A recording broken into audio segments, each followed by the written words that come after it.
Last Sunday, on the first Sunday of Advent, we were invited to imagine that God can bring into being a new heaven and a new earth. That's Advent hope. That we are not destined to live in the brokenness of our current society, but that something new can be born. And guess what it's going to look like when it's born? It's going to look like Jesus. It's going to look like that kind of generosity, that kind of love, that kind of compassion, that kind of hospitality. But of course, what we discover very soon in Advent is that God needs our help in this. Yeah, it's going to be done because God is the generative power behind it. But we're getting enlisted. In Luke's gospel, people are going to get enlisted. John the Baptist said, listen, let me tell you what you need to do when they ask, what do we need to do? Share what you got. Don't rip people off. It requires neighbor love. But I was grabbed by an image. One used in Deuteronomy. It's the image of tight-fisted. You know, what does Deuteronomy say? It says, if there is among you anyone in need, a member of your community in any of your towns within the land that the Lord your God has given you, do not be hard-hearted or tight-fisted toward your needy neighbor. You know what Advent is? It's the movement from a tight-fisted world to one where hands are open.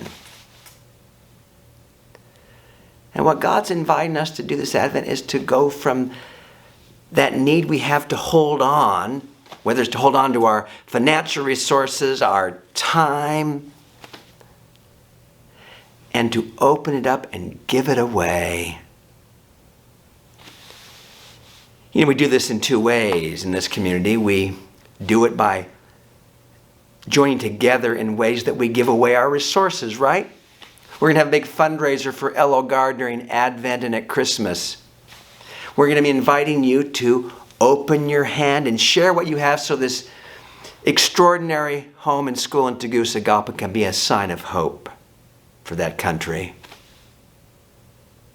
We're going to invite you to participate in the IPM Christmas store. What would it be like to be a parent who could not buy gifts for their kid? We're also going to invite you to consider giving your time, opening your hand in your heart. For example, we're exploring whether or not we can have a coordinated effort around Afghan refugees. What would it be like to be a refugee in this country from Afghanistan? My gosh, you need people who will open their hearts and their hands.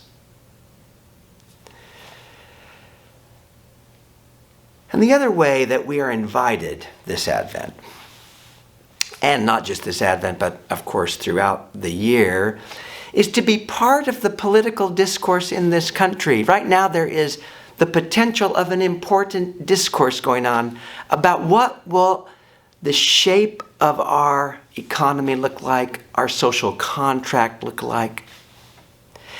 Can we make it one that is more about open hands and sharing, an economy of sharing that enables everyone in this country to have enough of what they need to provide for their families, to build a future?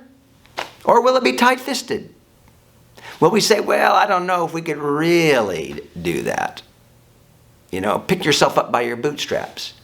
I don't have all the answers to these questions about social policy, but the debate should be about, are we going to be tight-fisted or have open hands? Advent hope is about God enlisting us to be people of hope. People who know that the priority is about loving the neighbor, making a world like Isaiah 65's world, where everyone will have a place, they'll have some shelter, they'll have meaningful work, they won't die young, they'll live to a ripe old age, they'll be cared for. This is the vision. This is the new heaven and new earth. Let us be open to God enlisting us, and then let us open our hands and our hearts.